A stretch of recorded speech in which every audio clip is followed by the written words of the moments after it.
Your live, interactive, your voice, your future coverage will begin shortly.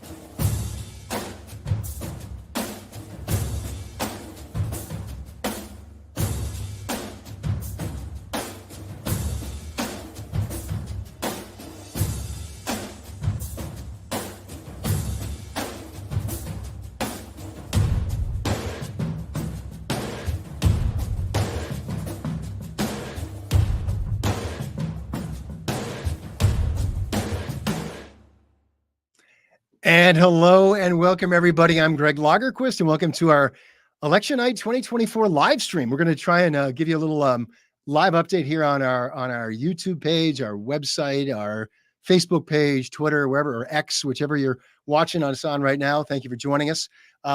We've come up a little past 8:30 right now. Polls have closed across Maine and New Hampshire within the last half hour or so, although there are reports of some pretty long lines at some of those polling locations. And to repeat, for those who don't know it or haven't heard it, if you're online or in line, however you want to say that, by 8 o'clock, you are going to get your vote counted. So there may be some folks, frankly, who are just voting now in some of those more populated areas where the lines were long throughout the evening, where, maybe they're just now getting into vote. So that's one thing we're watching tonight. Huge voter turnout. We'll see if Maine once again led the nation in voter turnout. Tends to be us, maybe Minnesota, maybe Vermont sometimes. We'll see how that goes. Mike Shepard from the Bangor Daily News may be joining us at some point on this live stream.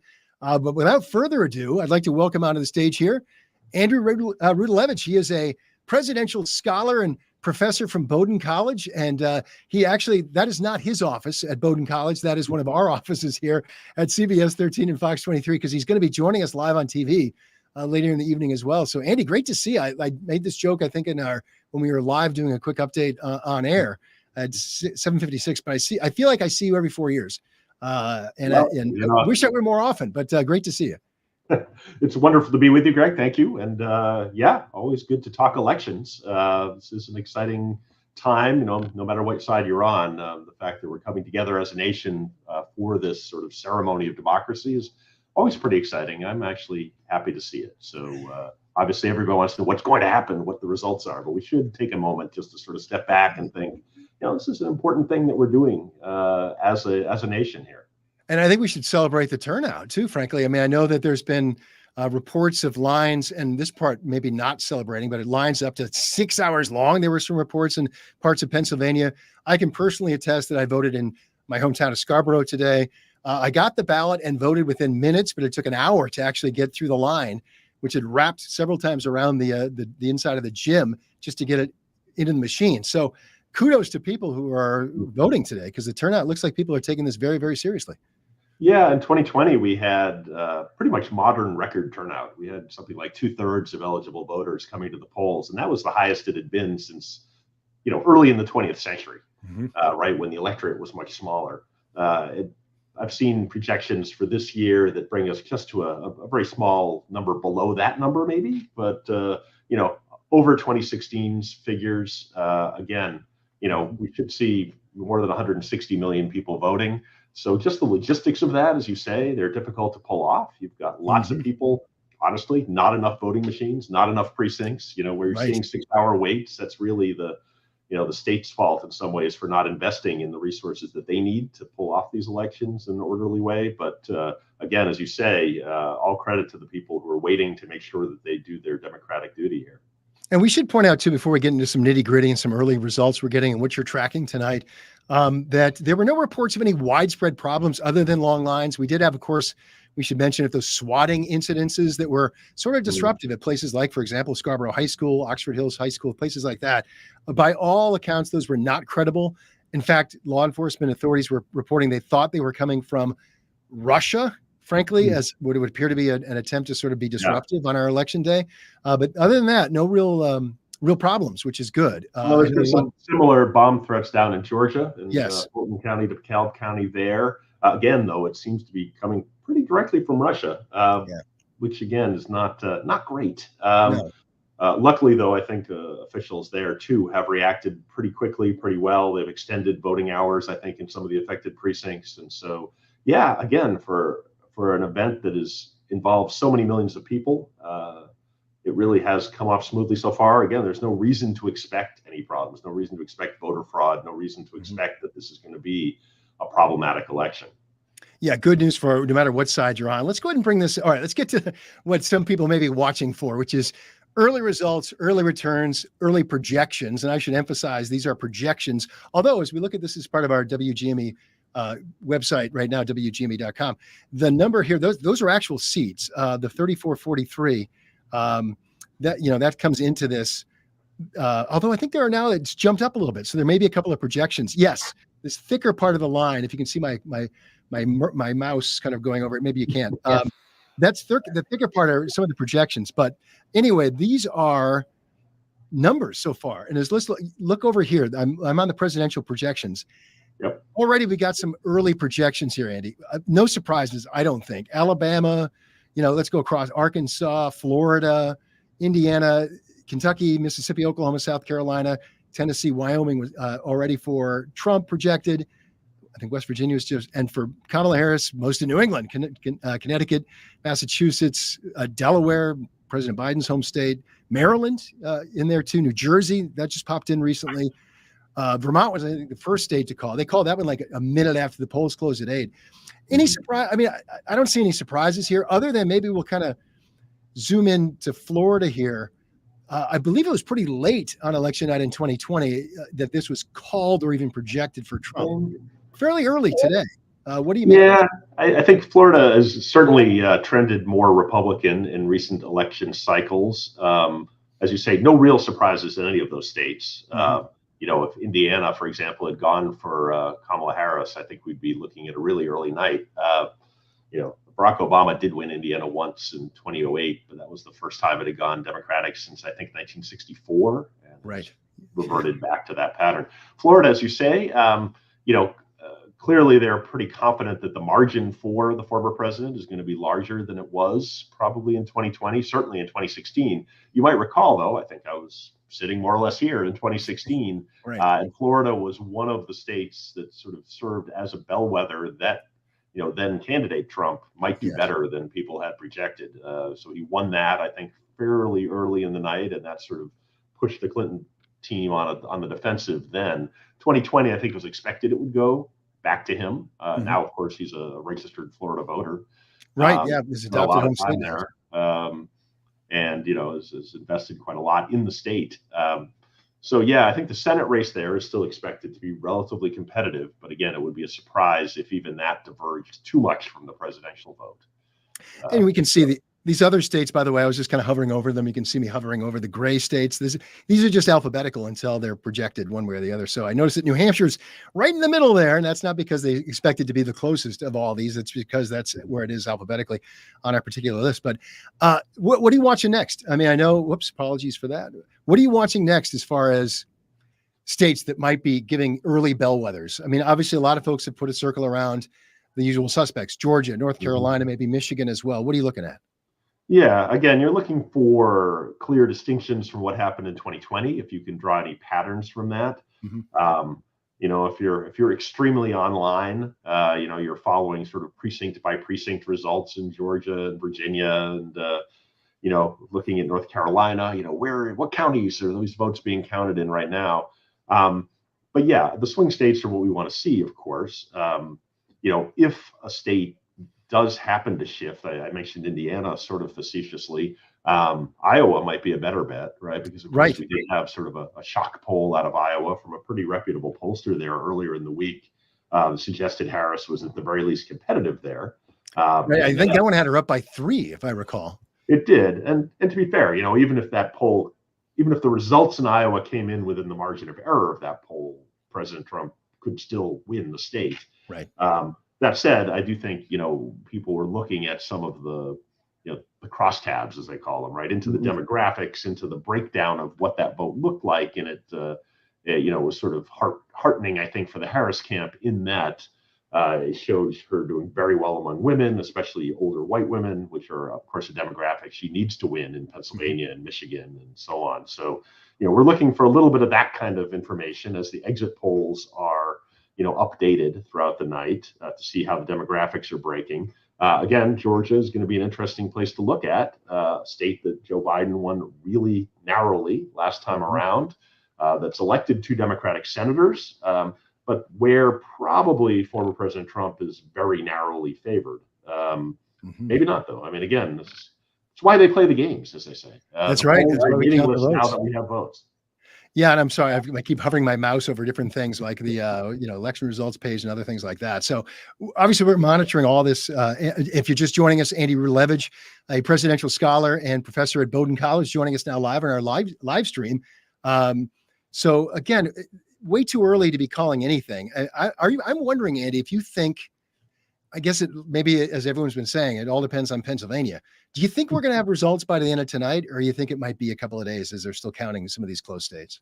What's your gut, I guess, when it comes to that? Yeah, I mean, one thing I think it's important to stress, right, is that we don't, we'll see sort of states look like they're redder or bluer. The states are what they are. The votes have been cast once the ballots are in and the polls have closed. So it's not that suddenly, we heard in 2020 a lot about votes being invented or, brought in from nowhere or flipped. That was, untrue then. It will be untrue now if you hear those kinds of stories again. That was all adjudicated after 2020. We should emphasize that. There were 60 plus court cases, and the most common comment of the judges involved was that there was no evidence. And there wasn't, because the election was fine in terms of how it was carried out. Not liking the result of an election is not sufficient reason to say it was illegitimate. The case tonight, right? We're going to see again similar. Some places count faster than others. Some states allow ballots to be processed much more quickly than others. We've seen a result in Florida already, partly because when they get absentee ballots, they're allowed to process and even count them before election day. Obviously, they don't release the results. That is a very serious felony. Yeah, I was going to say that's illegal, as it should be. But compare that to a state like Pennsylvania, where they're not even allowed to see if the signatures on the ballot match their voting rolls until election day itself.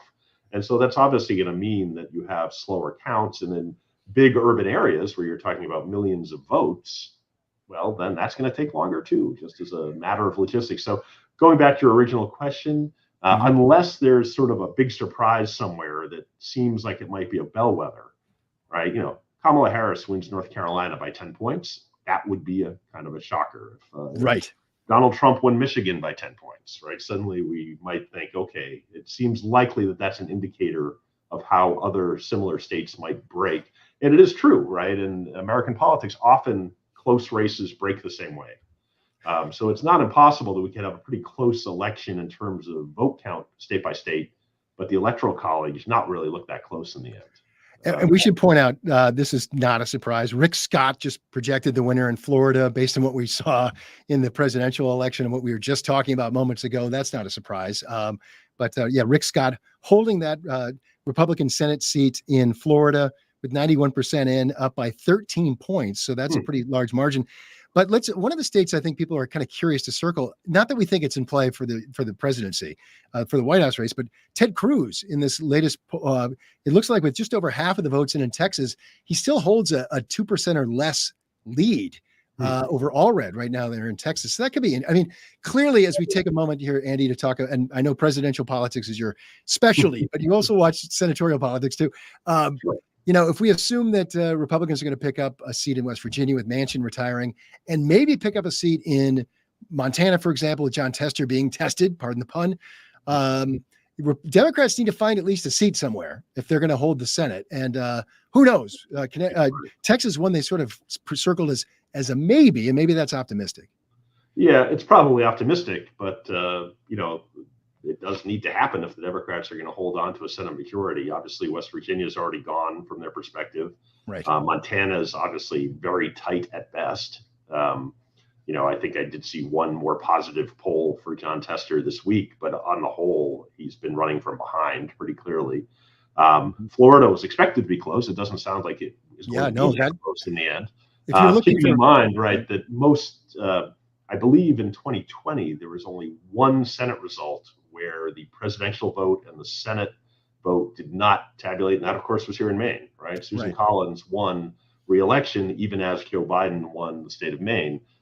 She was it, though. That's the only place where you had split ticket voting at that level. Obviously, sometimes it happens at the congressional district level, but at the Senate, it's become more and more correlated with the presidential vote. So, assuming that President Trump wins in Texas, and I do assume that, Cruz should be able to, eke out a victory, but Right. he's clearly, less popular than the party generally in Texas. All Red has run a pretty aggressive campaign. Even last time Cruz ran, he won, I think, by 4 percentage points. So again, we don't know yet where the vote in Texas has been counted.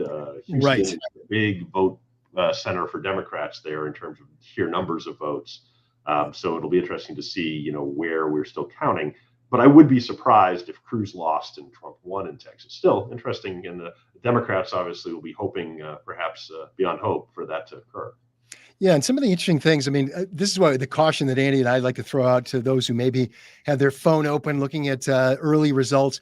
I saw a moment ago, for example, Harris up by some huge number with 9% of the precincts reporting in Pennsylvania, Trump up by a huge number in Georgia with a certain percentage of precincts reporting. We got to put a big old pin in that saying, hey, folks, until you know which precincts are reporting, if it truly is an outlier, or maybe, it's not, it's within, the realm of what we expected, is just some of the, like a Harris precinct is reporting faster than a Trump or vice versa. So big caveat on some of these early returns that people may be seeing online. Yeah, and percentages, remember, are, they're mathematically correct, but they're also working in some cases with small numbers and in some cases with very big numbers. And, obviously if we've got, 10 votes in and somebody got 7 of them, it looks really big, 70% of the vote. But if we're talking about, 7 million votes suddenly, and counting up those, it's going to be a different story in terms of the percentages. So we are, again, waiting for the votes to be counted, and until that happens, we really, we can make a prediction about the state, but we can't be sure until everything's done. And again, we're talking to Andy Levitch here on our live stream. We have open here the WGME.com page, which has a real-time sort of temperature map of what's happening out there. Projected for Donald Trump here on this line, projected for Kamala Harris up here, projected or known Senate seats, U.S. Senate and U.S. House. We haven't really seen this move. I saw like the U.S. House updated with a couple of projections just since we've been talking, Andy, in the last 10 minutes or so. But for the most part, we haven't seen the 71 projected for Harris and 101 projected for Trump in a while. Maybe as some of these polls start to close in other parts of the country around 9 our time, we might maybe see a couple of things populate, but yeah, let's suffice it to say, Andy, this is going to be a long night.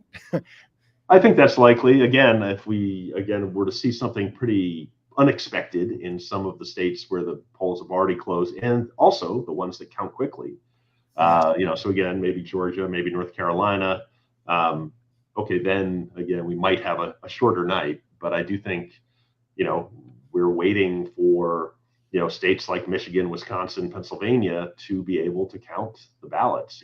They're big states. They've got lots of ballots. Of course, we're later in the evening, we'll be looking at Arizona and Nevada as well, right? With special attention. California, of course, is not really up in the air with regards to where it will come down in the presidential race, but there's a lot of House races in California. There are, yeah, like there's and there's 54, members of Congress there, and the control of the House actually might come down to, a handful of those seats in Orange County, say. Right. They take forever to vote, to count out in California. So, and the 3 hours behind us to begin with. So, well, right. So their polls won't even close until pretty late our time. And then we'll be waiting for a long time for the final results. And you could have, control of the House coming down to 2 recounts in Orange County, a week from now. Right. And that's something we got to watch. I mean, obviously in 2016, when Trump won, for the first 2 years of his presidency, he had the House and he had the Senate. They had the trifecta, the White House and both chambers of Congress. And they used that obviously to pass historic tax cuts. They tried to pass, frankly, repeal and replace, as they phrased it, Obamacare, ultimately failed to do that, even with the majorities that they had. Yeah. Obviously, we'll be curious to see what happens with that. By the way, we just saw a couple of seats. Another seat was just called for or projected to win for a Republican in the House. So that number just ticked up a moment ago. But again, watching the Electoral College, no changes there in the last, frankly, since we've been talking here. Andy, again, What do you make? You're a presidential scholar. You study these sorts of things. What about this sort of historic shift we're seeing in some of the traditional bases for both candidates and parties? For example, a softening perhaps of support of African Americans for the Democrats. And this really, people have talked about this, but I'm interested in your perspective. This gender gap that seems to be opening wider than we've ever seen it, with more women supporting Harris and the Democrats and more men supporting Trump and the Republicans. And I hesitate to call it just because, well, she's a woman, he's a man. It seems like it's obviously much more than that. Yeah, and obviously that's tied in part to the Supreme Court decision overturning Roe v. Wade, 2022, a couple of years ago, and how that's played out in the individual states, of course, as well. So it's not a uniform swing, I suspect, state by state. But yeah, I think when Donald Trump emerged on the political scene, at sort of full speed in 2015, he really did begin to rework the platform of the Republican Party. Right, it had been very much pro-free trade, very much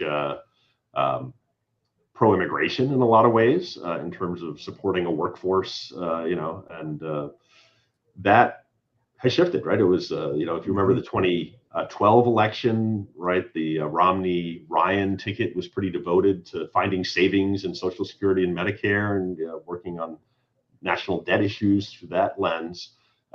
Again, when Donald Trump was the candidate in 2016, he sort of shifted the party quite dramatically, and that turned out to be something that the Republican Party base wanted to see, right? Much more fervent support for those entitlement programs, Social Security and Medicare, right? An anti-immigration platform, and one that really wanted to, raise tariffs, shut down free trade, in ways that President, Trump, who became President Trump, said would boost American productivity. And so, that has, I think, been a lasting shift. We've seen, as you hinted, definitely big shift in gender, also on the sort of the dimension of education, right? Where you have, sort of the college educated and non-college educated demographics have shifted quite dramatically. That didn't used to be a predictor in its own right. Now it really is, where you're seeing Democratic Party, really work hard for votes in the suburbs, say, from college-educated whites, especially, still counting, of course, on votes of people of color, not necessarily getting all of them, though, maybe getting dinged for taking those votes for granted a little too much. And I'd like to welcome in, you're listening to Andy Rudlevich from Bowdoin College, joining us here on our live stream. And as you've probably just seen, we just popped in Mike Shepard, the political editor for the Bangor Daily News. Mike, appreciate you joining us on an extremely busy night for you, for your news organization. I just want to point out for the viewers at home, I did pop up this numbers with literally 0% of, if you average it out statewide, Demi Kazunas with a 252 vote to 204 vote lead over Angus King. This sort of puts a pin in what we were saying a moment ago about, look, folks, the first results may not indicate what to expect at the end. This is not to say that Demi Kazunas is not going to pull off an upset tonight. Maybe she will. We don't expect it necessarily. I don't think anyone expects it. But yeah, be careful these early returns. Mike, what do you, thanks for joining us. First of all, what are you watching here tonight? What are the numbers that you're seeing?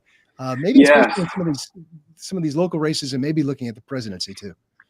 Yeah, I mean, we're just getting enough results kind of to look at things in a bigger picture. I'm looking at our site is we're a little behind right now. We're having some technical issues throwing some results through the hopper, but I'm looking at around 2,000 votes, and most of these are coming in from conservative leaning towns. I think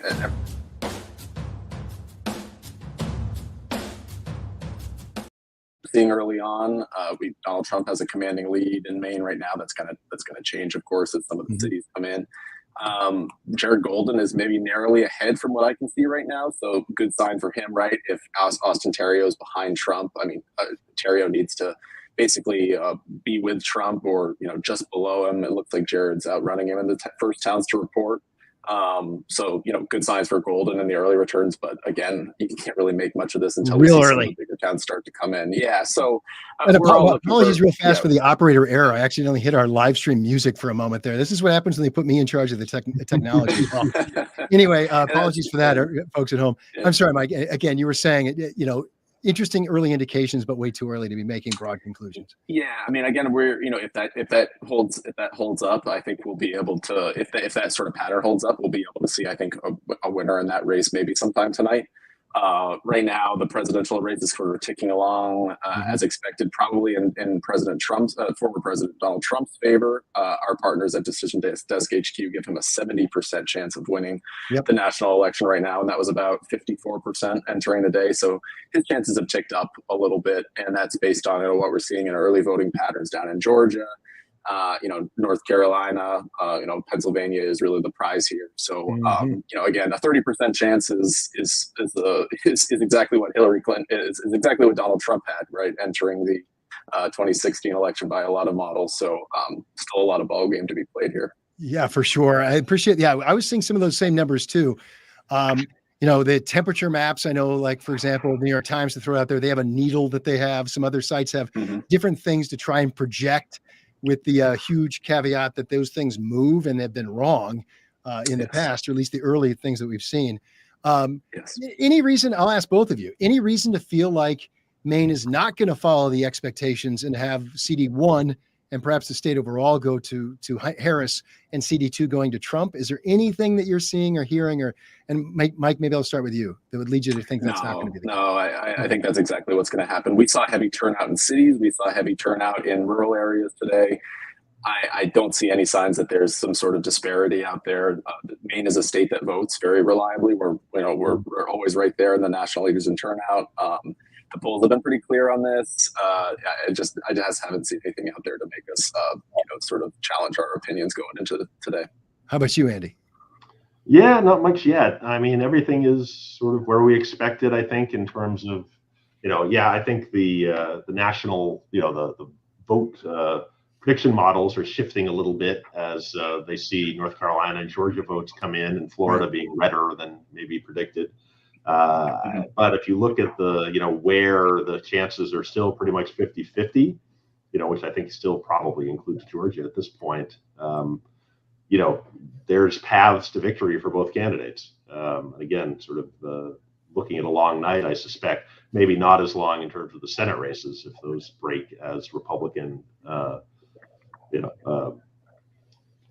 folks are hoping. But I do think on the presidential level, it's going to look like, maybe the states are not going to break the same way, as I said earlier. There's a chance everything broke the same way, but maybe we are back to, sort of who's going to creep over that line of 270 electoral votes. Yeah, it's interesting to see. I mean, I know, I think, Mike, I appreciate you making that point. I think Hillary Clinton's people felt really, really good entering election night on 2016, and it didn't turn out that way. Trump's people, if you read at least what people are saying online, Trump's people entered this election here in Maine and elsewhere feeling, pretty confident, feeling good. They knew the polling, they knew it was razor thin, but overall their optimism was higher than what we were seeing with Harris. They seem to be very, kind of nervous about it. And you don't want to overstate that. Sometimes that can actually be a driver. If you're nervous about something, you're like, oh my gosh, I got to make sure I vote. And it might motivate you to vote more than if you feel, you can rest back on your heels a little bit. But Andy, I'll start with you. Does that feel kind of like, I don't want to read too much into that, but that seemed to be the mood heading into tonight. Yeah, I think that's right. I mean, you can obviously find, no campaign on the record is going to say, oh, I think we're going to probably get crushed tonight. True. It's not, you don't stay working for the campaign too long in that case. And if you were listening to interviews, right, every side is confident. But yeah, I think they're, obviously, if you're the Trump campaign, you're hoping for a map that looks more like 2016 than 2020, right? Because then you've got more paths to victory. You just have to knock off, a couple of these blue wall states in the upper Midwest. Whereas if you're Harris, you're hoping, to expand that map, to 2020. And, I think they had big fantasies of going beyond that.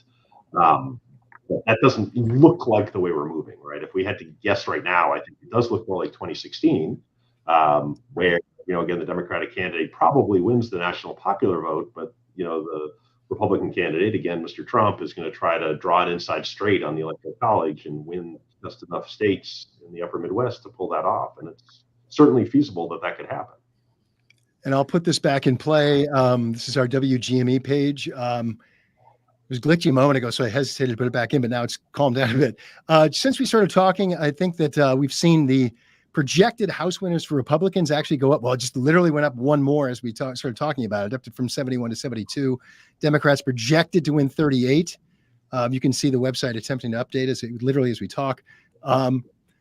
Again, I think the House feels like it's in play. I think, again, entering tonight, Republicans had a 8-seat advantage. I'm trying to remember my math. Anyway, a very thin advantage. Actually, smaller. Democrats needed to net 4 seats. Needed to net 4 seats, exactly, in order to regain. Republicans only needed to net 1 seat if they win the White House, 2 seats if they don't, to flip that. So we haven't really seen a lot of movement. Oh, well, here we just got some movement. It looks like the 9 o'clock yes things have kicked in here. Well, I literally was going to try and talk until we got to 9, and we're going to wrap this up really quickly because we got to get ready for our 10 o'clock newscast on Fox 23. It looks like on the Illinois has been added to the ledger for Harris, and Wisconsin's still not in play. Alphabetically, it's the last one. Wyoming, Tennessee, South Carolina. They just added one. Oklahoma. Their polls just closed. Nebraska just closed. Now, interesting to see. I wonder if that's Nebraska state as a whole, and they're not projecting the Omaha. Like Nebraska, a little fun fact is, you guys know, the only state other than Maine that can split its electoral votes. I don't see Omaha as the sole electoral vote over in Harris's projected column yet, but I do see Nebraska over here. Anyway, what do you guys, as we wrap things up here before we shift gears and wrap up our live show online, what are you looking for next? And do you expect it to be long? Let's start with you, Mike, because I can let you go so you can get back to your day job with the BDN. Yeah, I mean, we're obviously looking at the national implications here, and pretty soon we'll have enough numbers to sort of start looking at the Maine legislature. But I'm looking at the House chances right now. Our partners at Decision Desk HQ have that at about a 60% bet that the Republicans keep the House, but it's going to be really narrow. Even at that forecast, that would be 221 seats for Republicans to 214 for Democrats. So it's kind of a Pyrrhic victory. You'd much rather be in that position than on the other end of it. The Senate is about done and dusted. We've got that at a 98% chances of Republican control. So Democrats' only hope is that Kamala Harris can kind of stem this a little bit, and maybe the House takes a turn in Democrats' favor. But that's how we see it right now. And I'll go back to the chances. They've actually dipped for Donald Trump a little bit since we started talking. That 70% chance is now about 68. That would be a 280 electoral vote win for him. So far from convincing, right, Andy? That would be a very close election by historic standards. So 280 to 258 would be that if all this happens according to plan, and of course it most likely won't. So there's a lot of nobody should be too confident or too discouraged right now. There's a long way to go. Too early. Andy, how about your closing thoughts for our live stream here? Yeah, well, I mean, I think a lot of folks in my profession in political science have been talking about how, maybe the pollsters have gotten it wrong, and, they're trying to overcorrect for errors they've made in the past. Mm-hmm. We don't know what their weighting is. Are they going to get the makeup of the electorate right? I mean, it would be kind of amusing in a way if it turns out the pollsters were exactly right, and this is a razor-thin election, both in every state that matters and at the national level. So that seems to be where we're headed right now. I would agree. Yeah, gentlemen, again, as we continue to track tonight's election, stay with CBS 13, Fox 23, and our partners at the Bangor Daily News throughout the evening. Andy and I will join you next over on Fox 23 starting at 10 o'clock. And of course, you can continue to follow online with Decision Desk HQ and the Bangor Daily News on Mike's website as well. Or of course, go to WGME.com, follow the drill. You're already on if you're watching us right now, you're online watching us. So stay right there. We'll have results and as they come in. Gentlemen, as always, great to see you. Appreciate your time. Pleasure. Thanks, and I will now hopefully do this right and hit the right button to call it a close. And so thank you very much, Andy, and we'll see you back here at 10 o'clock over on Fox 23. This has been live